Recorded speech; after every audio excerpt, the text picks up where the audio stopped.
A SWOT analysis is a simple framework used to evaluate the health and potential of a business or personal project. The acronym stands for strengths, weaknesses, opportunities, and threats. It helps you see the big picture clearly. These 4 categories ensure you balance what you control internally with the unpredictable forces happening outside your organization. Strengths and weaknesses are things you can influence, while opportunities and threats are usually dictated by the broader market.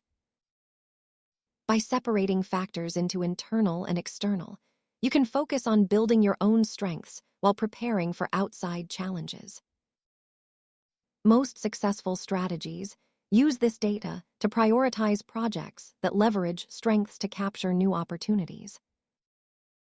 The primary goal is objectivity. Be as critical of your weaknesses as you are proud of your strengths. Use this tool to guide your next big decision. Thanks for watching, and stay curious about your financial growth.